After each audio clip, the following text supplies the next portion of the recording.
Terima kasih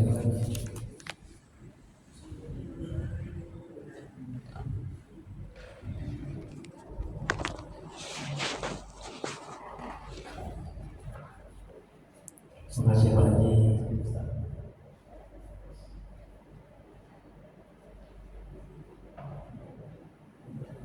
Bismillahirrahmanirrahim. Assalamualaikum warahmatullahi wabarakatuh. Alhamdulillahirabbil alamin wa bihi nasta'in 'ala umuri dunya waddin. Asyhadu an la ilaha illallah wahdahu la syarika lahu wa asyhadu anna Muhammadan abduhu wa rasuluh. Allahumma shalli wa sallim wa barik ala sayyidina Muhammad abdika wa rasulika nabiyil ummi wa ala alihi wa sahbihi ajma'in. Rabbi shrah li sadri wa yassir li amri wahlul min lisani yafqahu qawli. Rabbana zidna ilma warzuqna fahma waj'alna minas shalihin.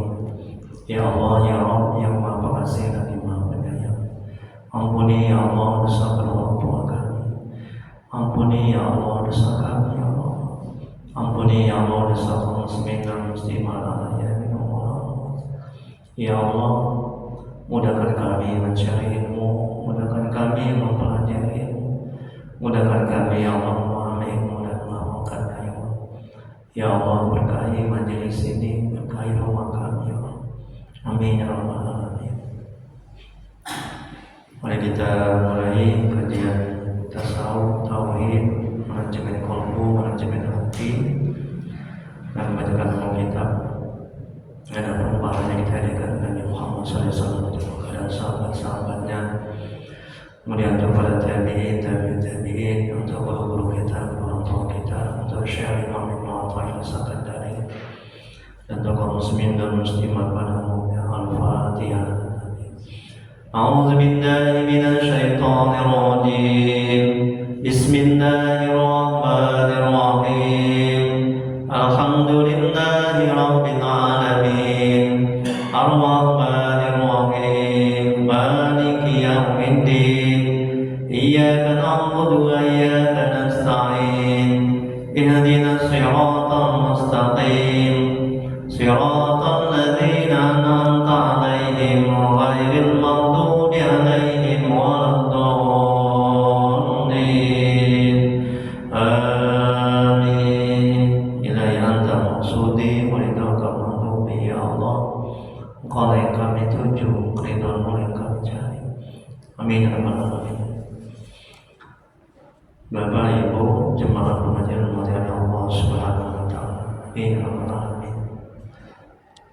Ini kita lanjuti kajian manajemen qalbu, manajemen hati, kajian tauhid, tasawuf. Kita balikan karena Syekh Imam Ibnu Athaillah As-Sakandari, semoga Allah merahmati. Hikmah yang berikutnya, Syekh Imam Ibnu Athaillah As-Sakandari, semoga Allah merahmati dan meridainya. Beliau mengatakan dalam kitab Al-Hikam, ya alhamdulillah. Ya terima kasih Pak Haji, semoga Allah membalas kebaikan Pak Haji. Alhamdulillah. Syekh Imam Ibnu Athaillah As-Sakandari, semoga Allah merahmati dan meridainya. Beliau mengatakan dalam kitab Al-Hikam, dalam hikmahnya, sedikit sekali waridat. Waridat itu petunjuk, ya hidayah. Ya. Sedikit sekali waridat datang, kedatangannya tiba-tiba, bertujuan untuk menjaganya, menjaga hidayah itu. Artinya harus kita persiapkan hidayah itu, ya. Agar Allah memberikan hidayah, mesti kita persiapkan. Bagaimana cara persiapkan agar hidayah itu datang, agar Allah memberikan hidayah? Bagaimana? Dengan melakukan ketaatan-ketaatan, bersihkan hati dengan zikir, ya, berteman dengan orang-orang soleh, hadiri majelis taklim, berbuat kebaikan. Nah itu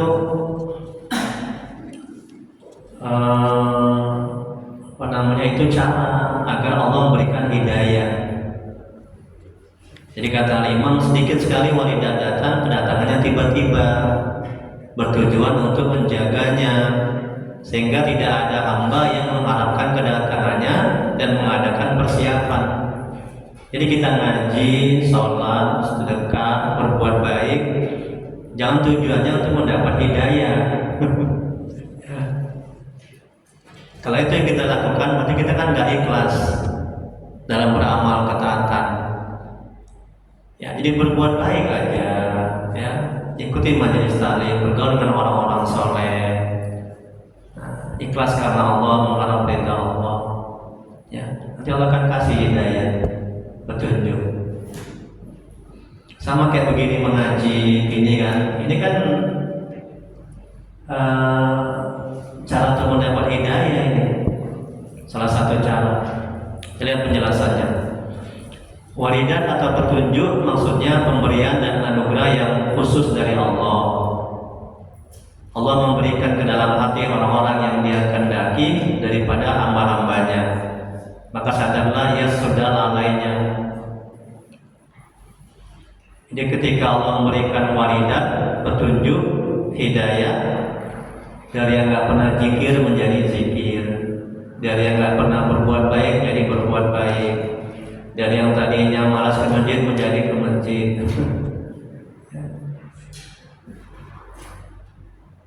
Seperti ini, Bu. Kalau dalam kitab Al-Hikam, hikmah yang lain juga disebutkan itu, kalau kita tidak pernah zikir, ingat kepada Allah, nanti Allah paksa kita untuk ingat kepadanya. Dengan cara apa, Bu? Dengan cara apa?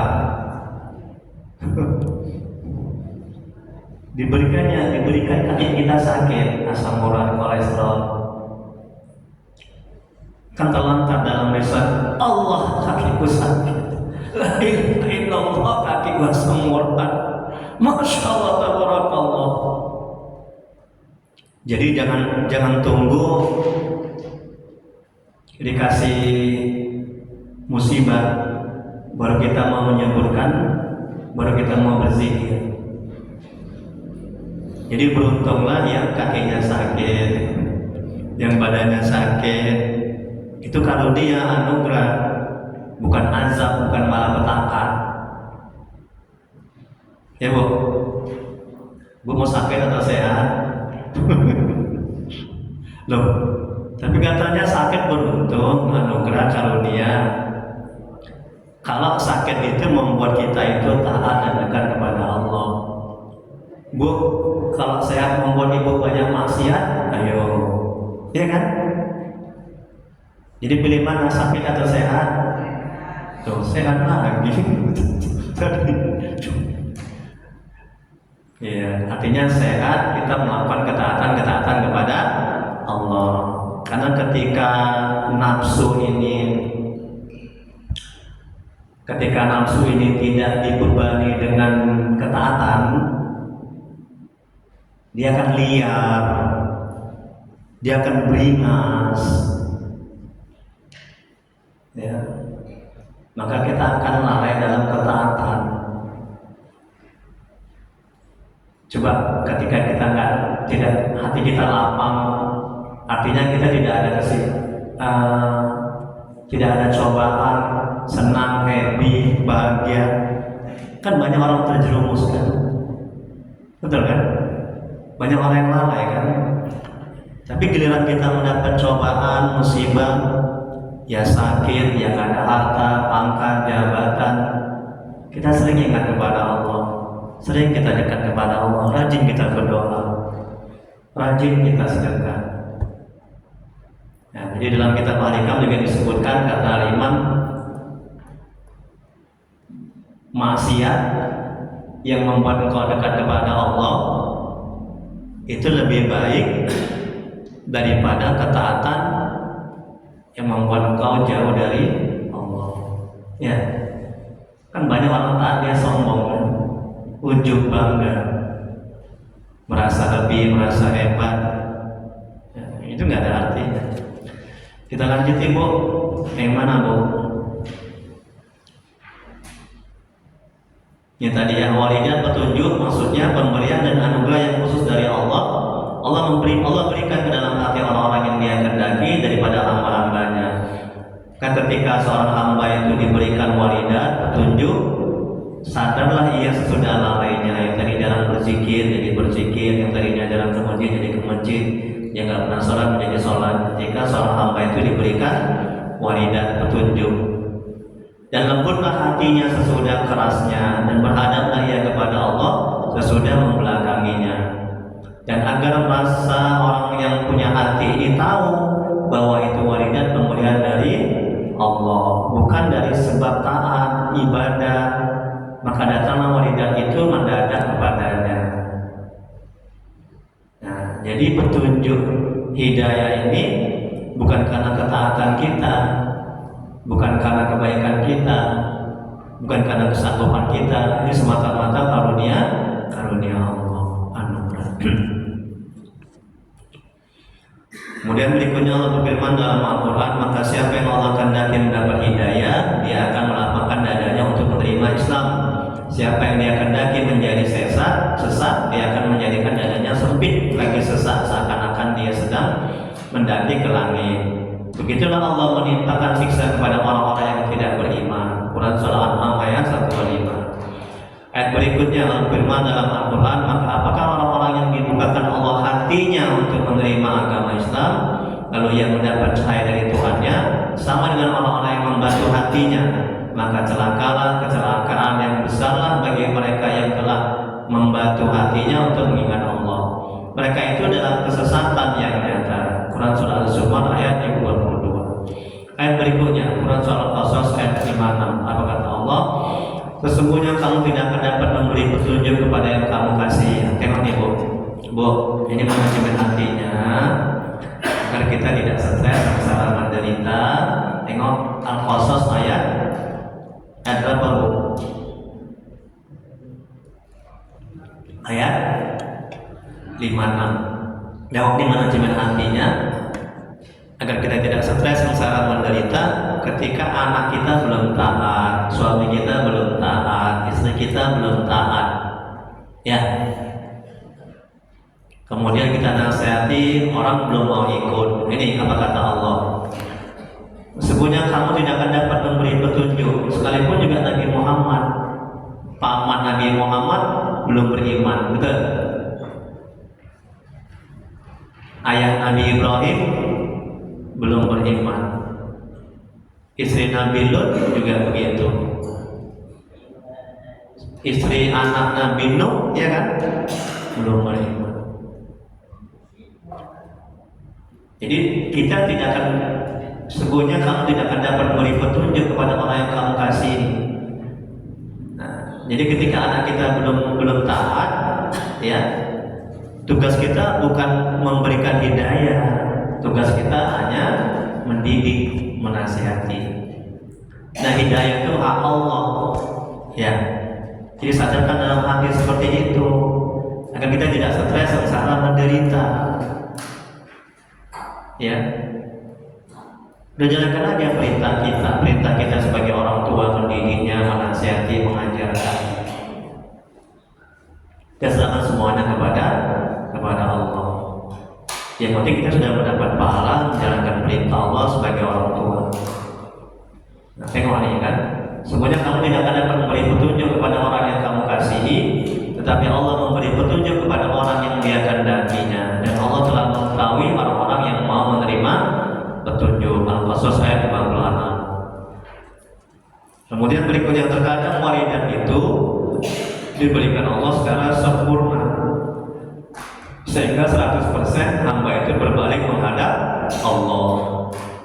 Ada yang mendapat walidat hanya sebagian, sehingga ia menghadap Allah sebagian saja.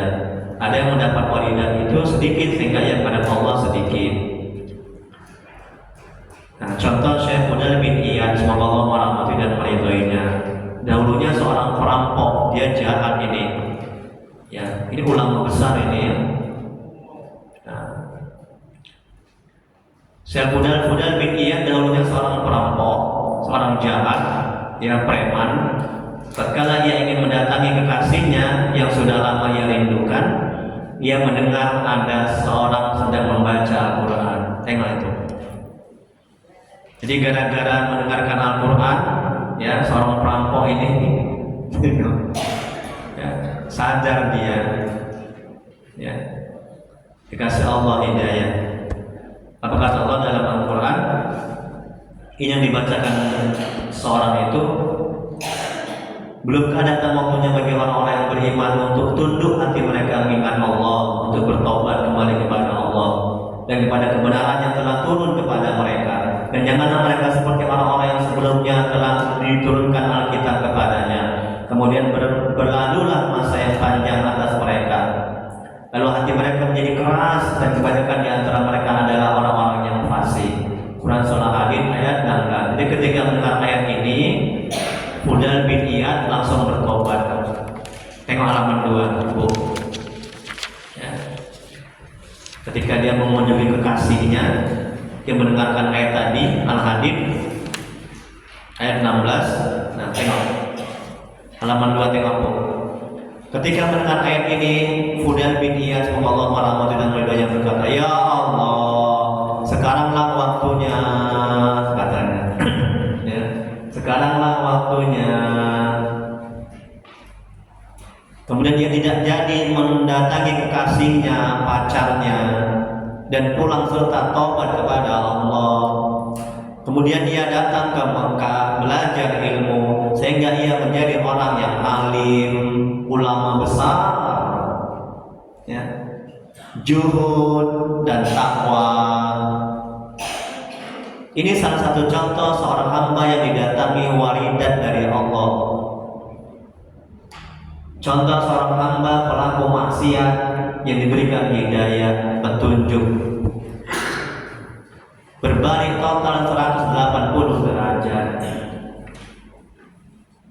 Jadi Pak, Bu, kita kalau tengok orang pelaku maksiat, jangan kita merendahkan, jangan kita meremehkan, ya. Jangan kita menghina. Kita nggak tahu nanti suatu saat dia bertobat, dia lebih alim dari kita, betul kan? Kan banyak preman-preman itu yang bertobat, dia lebih alim dari kita kan? Dia bangun masjid, bangun pesantren, ya, yang ahli maksiat. Jangan kita menang sebelah mata, calon neraka kau, jangan begitu. Jangan merasa alim kita, jangan sok. Karena kebagusan seseorang itu dilihat dari akhir hidupnya kan. Nah kita kan nggak tahu ini akhir hidup kita sul khotimah atau husnul khotimah kan, betul kan? Makanya kita minta supaya akhir kita itu husnul khotimah, mati dalam keadaan mentauhidkan Allah. Selalu minta doa seperti itu. Karena ketika seorang muskaratul maut itu luar biasa cobaannya itu, ujiannya itu. Itu berlomba-lomba itu setan dan malaikat.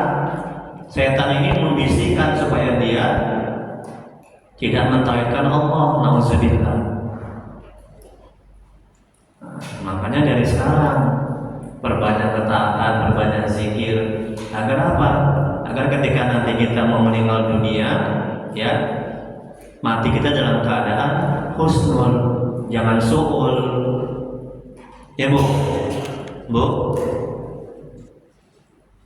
Ibu kok takut, tegang, belum meninggal. Oke, ini tadi ya, Fudal bin Iyad. Kita lanjutin lagi. Tengok lagi nih, ada kisah lagi. Tengok Bu, tengok lagi. Ini contoh yang berikutnya. Alkisah seorang anak raja Ibrahim bin Adham. Ibrahim bin Adham itu wali Allah. Fudal bin Iyad juga wali Allah, ulama besar. Dulu dia ahli maksiat ini, anak raja. Alkisah seorang anak raja Ibrahim bin Adham. Ia berburu. Pada saat ia berburu, ia mendengar suara, "Wahai Ibrahim, apakah untuk berburu kau diciptakan?" Dia mendengar suara itu, dan kemudian dia mendengar suara lagi, demi Allah, tidak untuk berburu engkau diciptakan. Ya. Kemudian berikutnya Allah firman dalam Al-Quran, aku tidak menciptakan jin dan manusia melainkan agar mereka beribadah kepadaku. Az-Zariyat ayat 56. Ulama yang lain mengatakan untuk mengenalku. Dia tujuan diciptakan ini untuk beribadah. Ulama lain mengatakan untuk mengenal Allah. Jadi bukan untuk berburu kayak Ibrahim bin Adham. Ya. Nah, kemudian begitu waridan petunjuk hidayah itu sampai ke hati Ibrahim bin Adham, ia bertobat dan memberikan tunggangan, kudanya, perbekalannya, semuanya lainnya kepada bawahannya yang lain. Dan ia berjalan menuju Mekah. Sampai di Mekah, ia belajar kepada Sufyan As-Tsauri. Itu ulama besar wali Allah. Semoga Allah merahmati dan meridhoinya. Senang kita kan mendengarkan wali-wali Allah itu, Fudail bin Iyad, Ibrahim bin Adham, Sufyan As-Tsauri. Itu para sufi yang sangat terkenal wali Allah. Ya. Doakan, jangan nggak didoakan. Ia belajar, Ibrahim bin Adham belajar kepada Sufyan As-Tsauri, kepada Fudail bin Iyad. Padahal Fudail bin Iyad kan mantan preman kan. Lebih baik mantan preman menjadi ustaz daripada mantan ustaz menjadi preman. Alhamdulillah, jangan sampai ya. Dan akhirnya Ibrahim bin Adham menjadi seorang ulama yang sangat alim, tengok juhud dan takwa kepada Allah. Ini adalah contoh bahwa waridan hidayah itu datang yang terkadang mendadak, tiba-tiba, tanpa dipersiapkan, tanpa kita taat dulu, tanpa kita bergaul dengan orang-orang soleh, tanpa kita berbuat kebaikan. Tengok. Jadi bukan karena amal ibadah kita hidayah itu datang. Itu semata-mata rahmat Allah, karunia Allah, anugerah Allah, ya. Tengok kan? Ini adalah contoh bahwa waridan itu datang kadang mendadak dan tiba-tiba, agar hamba tengok, agar hamba sadar dan paham bahwa ini semata-mata murni dari Allah, karunia Allah. Ya. Doa yang sering dilantunkan Syekh Ibrahim bin Adham adalah, semoga Allah merahmati dan meridhoinya, ya Allah, pindahkan aku dari kehinaan maksiat kepada kemuliaan taat. Tengok kan? Doanya itu aja itu. Makanya Bu, selesai berdoa itu perbanyak kita doa ini berkenaan dengan akhirat. Jangan hanya semata-mata dunia. Lapangkan rezekiku, mudahkan aku pekerjaan dan segala macam, itu kan dunia. Ya, tapi perbanyak berhubungan dengan akhirat. Ini seperti Ibrahim bin Adham, ya Allah, pindahkan aku dari kehinaan maksiat kepada kemuliaan taat. Ya. Kemudian berikutnya contoh lain, khutbatul Ghulam, semoga Allah merahmati dan meridhoinya. Tengok lagi Bu. Ia dikenal di kota Basra, Irak, seorang ahli maksiat, preman. Maksiat apa yang tak dia buat? Semuanya dia buat. Pada suatu hari ia ke tempat pengajian Imam Hasan Al-Basri, ini tabi'in.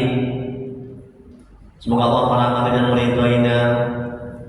Begitu mendengar pengajian Imam Hasan Al-Basri, ia tersungkur dan pingsan. Ia berdoa setelah sadar. Apa doanya? Ya Allah, jika Engkau menerima taubatku, Engkau mengampuni dosaku, maka muliakan aku dengan paham, mengerti yang baik dan hafal. Yang kedua, ya Allah, muliakan aku dengan baik suara, sehingga setiap orang yang mendengar bacaanku bertambahlah kelembutan hatinya, walaupun dia orang yang keras hatinya.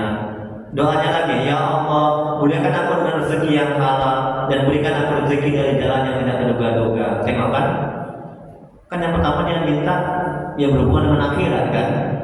Dia jangan langsung dunia, minta rezeki supaya anak lulus. Ya boleh seperti itu, silakan. Tapi yang diutamakan dulu mengenai akhirat, diterima tobat, dijauhi maksiat. Ya. Kemudian berikutnya kata Imam Ibnu Athaillah, orang yang bertobat adalah kekasih Allah karena Allah cinta kepada orang yang bertobat. Dan ketika ia berdoa, maka Allah kabulkan doanya. Setiap hari ada makanan di rumahnya.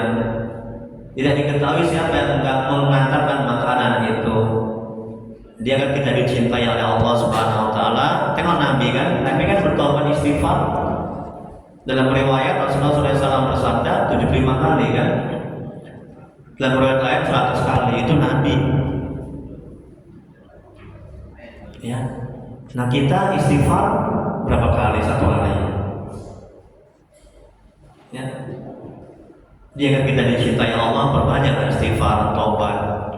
Kalau Allah udah cinta, apa yang kita minta kan dikasih, betul? Diundang cinta Allah dengan banyak taubat, istighfar, astagfirullahaladzim. Bertobat kepadamu ya Allah. Kemudian berikutnya Allah berfirman dalam Al-Quran, katakanlah, hai hamba-hambaku yang melampaui batas terhadap diri mereka sendiri, janganlah kamu berputus asa dari rahmat Allah. Semuanya Allah mengampuni dosa-dosa semuanya. Semua dosa itu diampuni, kecuali dosa syirik, mensekutukan Allah. Kalau dia tidak bertobat, tidak diampuni. Kalau dia bertobat, diampuni. Sungguhnya dialah yang maha pengampun lagi maha penyayang. Dan kembalilah kamu kepada Tuhanmu, dan berserahlah dirilah kepadanya sebelum datang azab kepadamu, kemudian kamu tidak dapat ditolong lagi.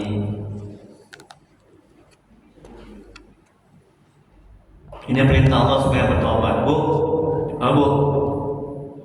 Kalau kita menunda-nunda tobat, berarti akan lama penderitaan kita. Ya. Akan lama kehancuran kita, akan sesak lama dada kita, hati kita, akan lama stres kita kalau kita menunda-nunda tobat. Ya. Jadi tobat itu melapangkan hati.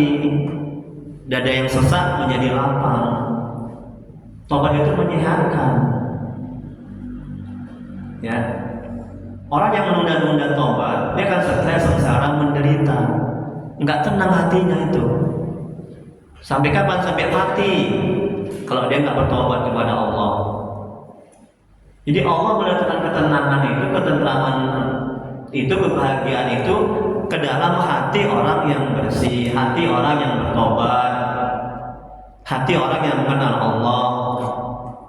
Jadi kebahagiaan, ketenangan itu bukan terletak di harta, pangkat, jabatan, dan uang.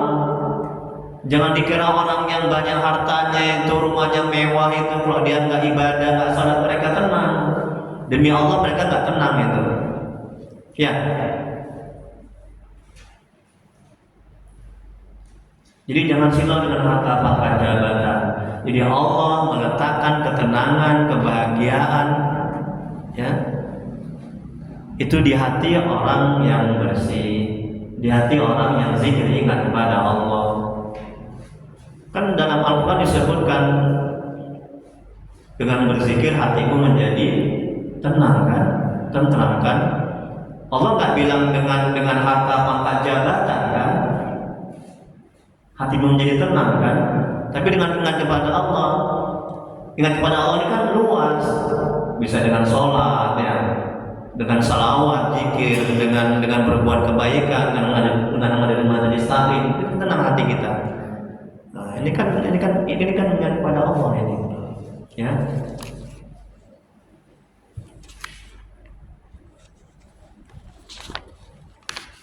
Jadi jangan silau dengan dengan harta pangkat, jabatan, ya.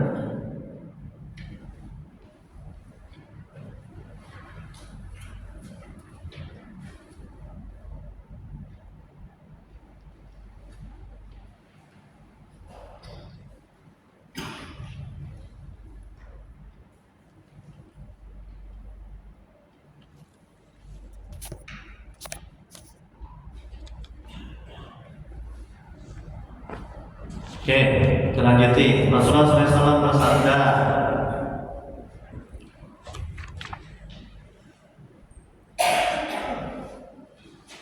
apa kata Nabi? Orang yang bertobat dari dosa seperti orang yang tidak berdosa. Dan jika Allah mencintai seorang hamba, niscaya dosa tidak melekat pada dirinya. Ini surat Ibnu Majah, At-Tirmidzi dan Hakim. Ya.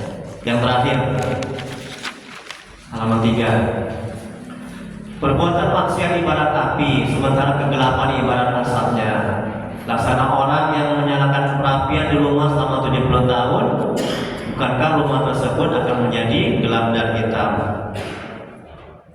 Demikian pula dengan hati yang akan menjadi gelap karena tumpukan maksiat, baru menjadi bersih dengan taubat kepada Allah. Kehinaan, kegelapan dan hijab terkait erat dengan maksiat. Jika apa bertobat kepada Allah, bekas-bekas dosa itu pun menjadi sirna. Nah itu, Bu. Kalau ibu kan berkaca. Kaca itu misalnya berlumuran kotoran. Bisa nggak ibu berkaca? Nggak bisa kan? Dibersihkan dulu, baru nampak jelas dia kaca itu dan memantulkan pandangan ibu, wajah ibu di kaca itu. Hati juga begitu. Ketika hati penuh dengan maksiat dan dosa, ya, jadi mata hati itu terhijab, terdinding dengan maksiat dan dosa, maka hati kita tidak bisa merasakan, menyadari, akan melihat akan kebaikan-kebaikan yang datang maupun yang nampak. Dan Allah tidak akan memberikan hidayah pada hati yang penuh dengan maksiat dan dosa. Ya. Hati yang menggerakkan seluruh anggota tubuh untuk bertobat kepada Allah. Kemudian berikutnya, maksiat itu menimbulkan dampak-dampak lahir yang buruk. Tengok kan, ketika hati banyak maksiat dan dosa, maka kontak ke akal pikiran dan seluruh tubuh, maka seluruh anggota tubuh melakukan maksiat dan dosa. Kontak, mengarahkan. Hati ini kan raja, ya. Dia menggerakkan seluruh anggota tubuh untuk berbuat maksiat. Ketika hati kotor, penuh dengan maksiat, mata melihat yang buruk-buruk, telinga akan melihat yang buruk-buruk, mendengar yang buruk-buruk. Intinya seluruh anggota tubuh akan melakukan yang buruk-buruk. Nih, maksiat itu menimbulkan dampak-dampak lahir yang buruk, yakni kotornya anggota badan, keruhnya mata, kesatnya hati, lalai dan malas dalam ibadah, tidak menjaga kehormatan Allah, memenuhi selera syahwat, serta hilangnya kesenangan untuk berbuat taat. Semuanya letaknya di hati, makanya bagus ya hati kita. Makanya Bu, kita harus lebih sibuk untuk membagusi hati kita daripada lebih sibuk untuk membagusi badan kita. Paham kan? Hati ini sumber keselamatan, bukan badan. Badan kita meninggal dunia habis dimakan cacing, ya. Kecuali badan orang yang beriman, Allah kekalkan. Hidungnya pesek, sibuk supaya mancung operasi. Badannya gemuk, sibuk supaya kurus, tiap hari olahraga. Tapi hatinya penuh iri, dengki, penyakit, takabur, sombong. Hatinya gak bisa khusyuk dalam sholat. Hatinya gak peka kepada orang yang susah, ya. Dia gak sibuk. Hatinya senang melihat orang yang susah, susah melihat orang senang. Berpenyakit, dia gak sibuk. Tenang-tenang saja, Pak. Kita lanjutin.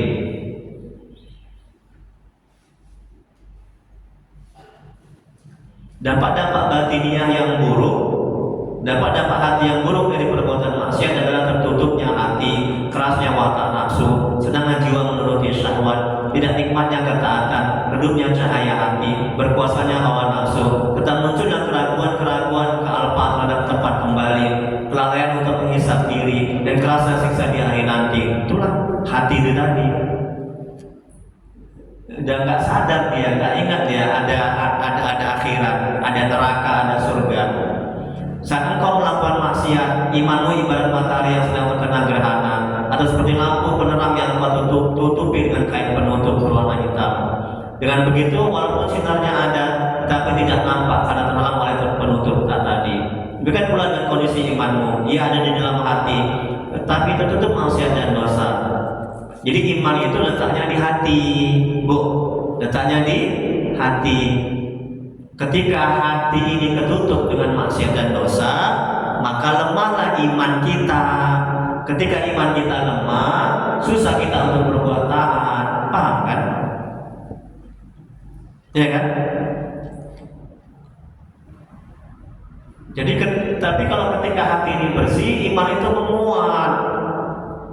Ketika iman menguat, meninggi iman itu, baik iman itu, kita akan mudah untuk melakukan ketaatan.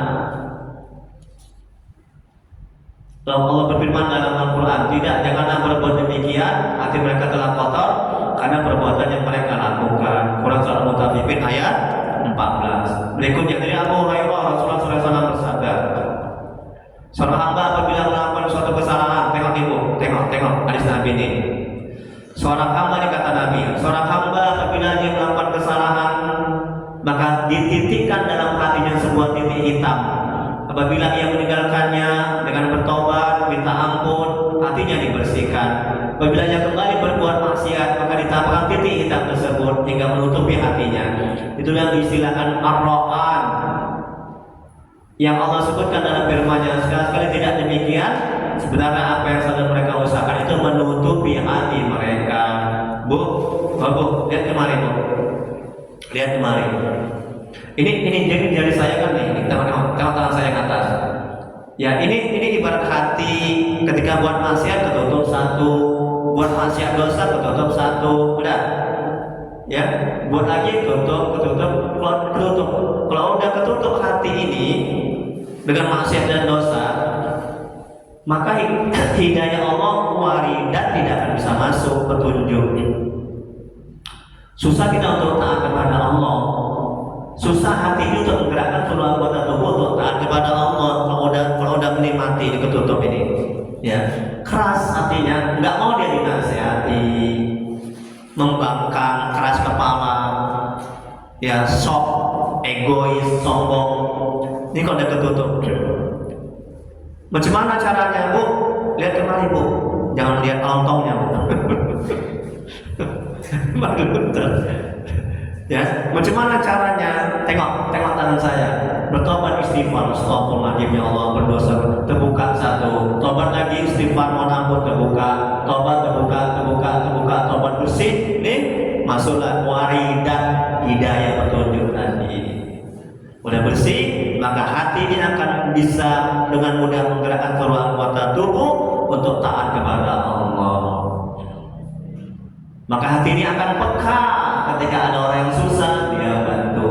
Ketika ada orang yang bodoh, dia nasihati, dia kasih ilmu. Ini hati. Maka dia akan bisa khusyuk, Bu. Dia akan bisa khusyuk dalam sholat karena hatinya sudah baik. Maka hatinya akan bisa ikhlas, hatinya akan bisa sabar. Ya. Sudah.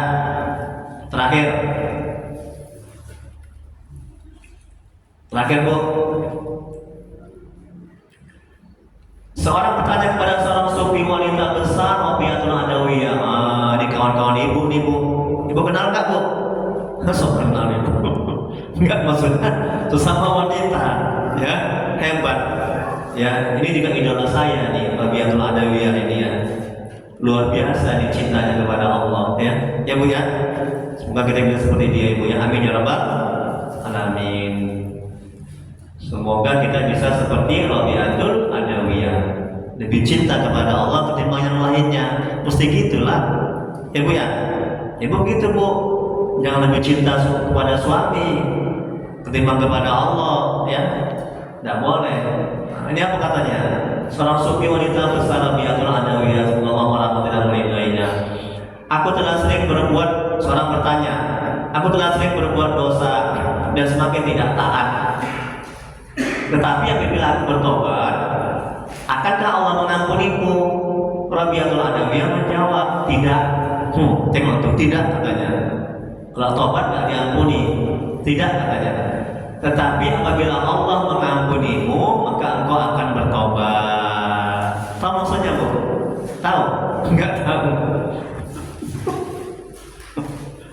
Pintar ibu jujur ya. Ya, maksudnya begini. Ketika tangan kita menengadah, ya Allah, ampuni dosaku. Siapa yang buat kita bisa bertobat seperti ini? Siapa? Siapa yang menghendaki? Siapa? Allah kan? Pada saat yang sama, pintu tobat terbuka untuk kita. Paham nggak? Jadi ketika kita bertobat mohon ampun kepada Allah, itu Allah yang menghendaki kita bertobat, Allah yang menggerakkan hati kita bertobat, Allah yang memberikan walidan hidayah sehingga kita bisa bertobat. Pada saat yang sama, penerimaan tobat kita diberikan oleh Allah Subhanahu wa taala.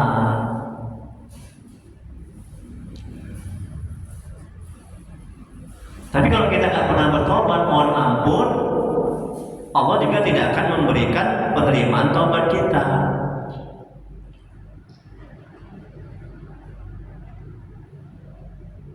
Kecuali walidah tadi, hidayah, petunjuk.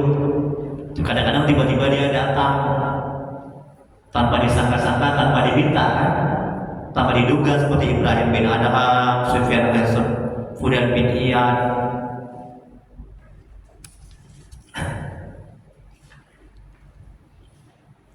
Macam mana Allah mau menerima tobat kita kalau kita nggak mau bertobat, kalau kita nggak bertobat? Nah, sama ini juga, bu, kita berdoa, doa kita belum dikabulkan, kita kan sering kecewa kan, kesel kan, kadang kan. Nah, hakikatnya bu, kita bisa berdoa, nih Allah gerakkan hati kita, tangan kita bisa meminta. Itu karunia besar itu. Ya, paham kan? Nah itu manajemen hatinya agar kita tidak putus asa, stres, sengsara, menderita ketika doa kita belum dikabulkan. Sekali lagi, ya. Kita bisa berdoa aja, Allah gerakkan hati kita untuk berdoa, Allah menghendaki kita sehingga kita bisa berdoa, Allah menganugerahkan, mengkaruniakan, dengan rahmat Allah kita bisa berdoa. Itu karunia besar. Ya, walaupun doa kita belum dikabulkan, bukan tidak dikabulkan, belum. Semua doa pasti dikabulkan. Ya, nah, jadi menata hatinya mesti ke situ. Dan nggak sia-sia kita berdoa kan dapat pahala kan? Itu kan ibadah. Ya, jadi orientasinya jangan hanya dunia apa yang kita minta, apa hajat kita.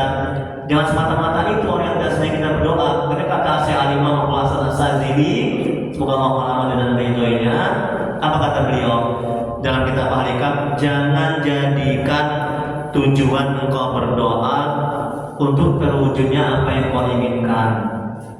Kalau itu yang kau lakukan, ketika apa yang kau inginkan belum terwujud, engkau akan stres, sengsara, menderita. Engkau akan berhenti berdoa, engkau akan menyalahkan Tuhan, engkau akan buruk sangka. Tapi jadikan doamu itu sebagai bermunajat, menjalankan perintahnya, untuk menunjukkan engkau ini fakir berhajat ya kepada Allah. Jadikan doa itu sebagai ibadah.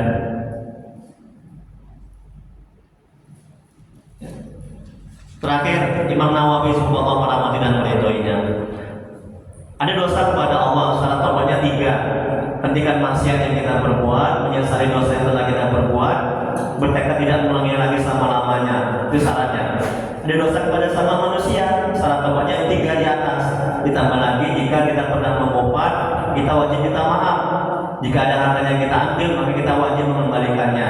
Jika yang sudah meninggal, cari ahli warisnya. Jika ahli warisnya tidak ada, harta yang kita ambil kita infakkan di jalan Allah. Niatkan dari orang yang hartanya kita ambil, mohonlah kepada Allah agar orang tersebut memaafkan kita di akhirat kelak. Makanya hati-hati, jangan menyakiti orang, jangan menzalimi orang. Kalau sama Allah kan mudah kita minta maaf kan, mudah kita bertobat, mohon ampun. Kalau sama orang, kalau dia nggak memaafkan kita, ayo gimana? Ya? Nah, wallahu a'lam. Hanya Allah yang Maha mengetahui. Silakan Bapak Ibu yang berdiskusikan. Loh, kita baca dulu kembali ke awal, lupa. Tengok di awal, pelan hikmahnya. Tengok semuanya. Bapak. Syekh Imam Ibnu Athaillah Sakandari semoga Allah merahmati dan meridhoinya. Beliau mengatakan dalam kitab Harika, dalam hikmahnya, sedikit sekali waridat hidayah petunjuk datang kedatangannya tiba-tiba, bertujuan untuk menjaga waridat itu sehingga tidak ada hamba yang mengharapkan kedatangannya dan mengadakan persiapan. Jadi hidayah ini jangan ditunggu-tunggu kedatangannya. Jangan tujuan kita ibadah supaya dapat waridat hidayah. Jangan kita melakukan ketaatan supaya Allah kasih waridat hidayah. Jangan dijaga-jaga kapan datangnya ya, kapan munculnya ya waridat ini ya, hidayah ini. Jadi persiapkan hati kita agar Allah berikan hidayah. Tapi jangan tujuan untuk itu, perbanyak aja ini majelis taklim, kunjungi, berbuat kebaikan, banyak taat. Ya, jangan duduk di warung kopi, sebenarnya Allah kasih hidayah. Itu Ibrahim bin Adham, dia lagi di hutan, dia lagi berburu, ya kan? Kok dapat waridat? Itu suka-suka Allah lah, Allah a'lam ya kan? Tapi jangan ada niat kita, aku duduklah di warung kopi, main catur, nanti kan dapat waridat, hidayah, petunjuk, seperti kayak Ibrahim bin Adham, seperti kayak Fudail bin Iyad. Tiba-tiba datanglah bisikan suara, dia mendengar pengajian, dia mendengar suara baca Quran. Sampai kapan lagi kau seperti ini? Kira-kira begitu bunyi ayatnya tadi kan. Kemudian dia tidak jadi mengunjungi pacarnya, dia balik, dia bertobat kepada Allah. Fudail bin Iyad, semoga Allah merahmati. Wallahu a'lam. Hanya Allah yang Maha mengetahui. Silakan Pak Haji. Bu Hajah. Ada bukan? Iya, silakan Ustaz. Apa kabar Ustaz? Sehat Ustaz? Alhamdulillah. Ya, petunjuk yang khusus. Ya. Iya, kepada orang-orang yang Allah kehendaki, pintar. Belum tentu?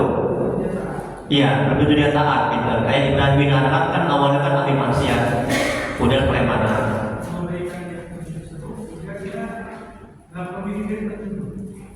Allah berikan waridat sehingga dia melakukan murid-murid tertentu. Iya.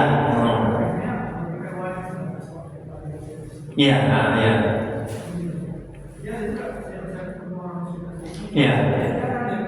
Jalan ke masjid.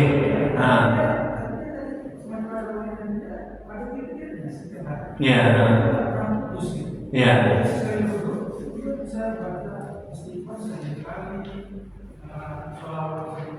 Iya. Iya, iya, iya,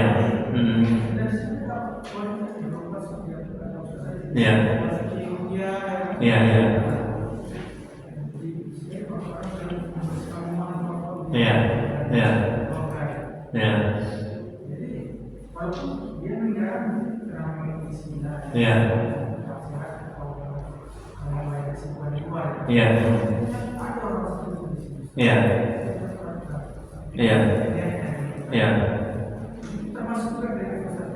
iya,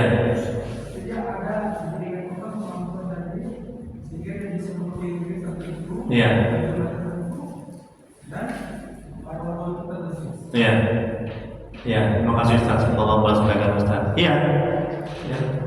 Jadi memang ada orang-orang yang melakukan wirid-wirid tertentu. Ya, buah dari wirid adalah warid. Warid pemberian Allah, seperti bisa mengobati, kemudian hatinya jauh lebih tenang, khusyuk dalam beramal soleh, beramal ibadah. Nah, itu warid, buah dari wirid, melakukan amalan-amalan tertentu. Nah, misalnya habis sholat subuh dia berbanyak istighfar, atau seperti kayak Ustadz kan, diambil potongan ayat, nah itu dibuat amalan-amalan wirid. Nah, itu memang ada seperti itu. Nah, jadi Allah juga berikan ini waridat, hidayah, petunjuk, sehingga dia bisa mengamalkan wirid. Kalau nggak karena waridat, bukan karena amal ibadah dia bisa melakukan amalan wirid. Ya, jadi sekali lagi, ya kembalilah ikhlas. Jangan melakukan itu kan hikmah yang lalu itu ya, tentang wirid kan. Orang yang nggak wirid sama seperti monyet kan, bergerak kan. Nah, kan buruk monyet itu. Makanya kita punya amalan wirid, ya. Nggak usah banyak-banyak, kalau nggak bisa banyak. Satu hari misalnya habis sholat tahajud, ya, misalnya 20 kali istighfar. Tapi rutin. Kalau nggak rutin namanya bukan wirid. Nah itu, ya mesti rutin. Atau habis sholat maghrib, ya kapan aja. Jadi kuncinya harus ikhlas kan, ya. Nah, jadi kita bisa wirid itu buah dari waridat, hidayah, petunjuk yang Allah berikan ke dalam hati kita sehingga kita bisa wirid. Tapi ingat sekali lagi, tujuan wirid agar kita jangan supaya kita bisa terbang, bisa mengobati orang. Alhamdulillah saya bisa meruqyah, mengobati orang. Ya, tapi nggak pernah saya kalau mengamalkan amalan seperti sholawat saya minta supaya bisa mengobati orang. Tidak. Ya, ini kita berbagi ya, tidak bermaksud riya ya. Kebaikan tidak. Jadi udah sholawat aja, zikir aja, amal itu udah wirid aja. Udah terus baca Quran, kan udah wirid gitu kan. Jadi intinya amalan-amalan ketaatan yang dilakukan secara rutin pada waktu-waktu tertentu, ya, itu namanya wirid. Ya, ada lagi yang lain kita doa. Bagus Ustaz, semoga Allah membalas kebaikan Ustaz Sabarudin, Haji Sabarudin. Sudah haji, Insya Allah ya, alhamdulillah. Karena perkataan itu kan doa. Walaupun belum haji, saya bilang haji kayak saya. Ya, saya dulu belum haji, ya. Tapi orang-orang bilang Pak Haji, ya saya dalam udah amin aja, amin dalam hati. Allah berangkatkan. Ya, jadi kita baik sangka aja. Ada lagi, buat Bapak. Kalau ada doa lah kita ya. Astagfirullahaladzim, jam 6 lewat. Astagfirullahaladzim. Allahumma sholli ala sayyidina Muhammad. Oh ya, sebentar, ini ada sisa, ini diambil kasih sama tetangga, suami, istri, sama anak ya, sebagai amal jariah ini ya, niatkan untuk wakaf. Ya.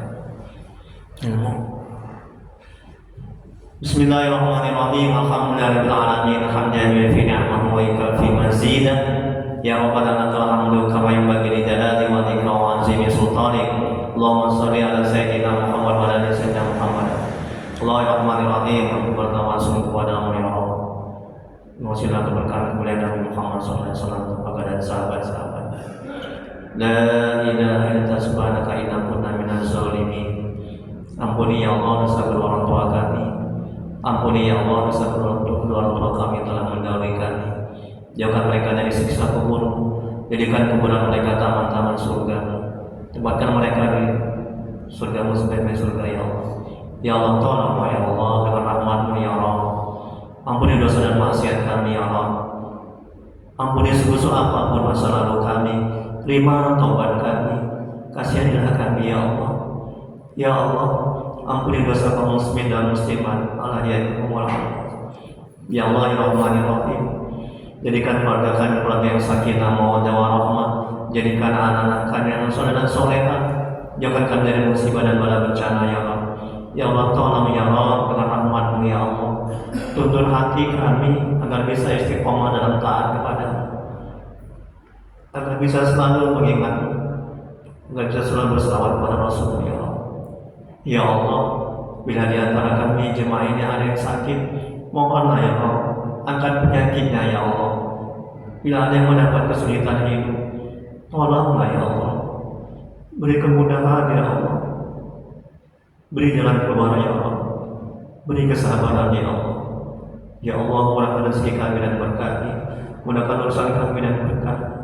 Tanyakan umur kami dan berkati ya Allah. Rabbana la tuzigh qulubana ba'da idh hadaytana wa hab lana min ladunka rahmatan innaka antal wahhab. Rabbana atina fid dunya hasanah wa fil akhirati hasanah wa qina azabannar. Wa sallallahu ala sayyidina Muhammad wa ala alihi washabihi wasallam. Subhana rabbika rabbil izzati amma yasifun wa salamun alal mursalin walhamdulillahi rabbil alamin. Allahumma shalli ala sayyidina Muhammad. Taqabbalallahu minkum. Assalamualaikum warahmatullahi wabarakatuh. Ya Allah.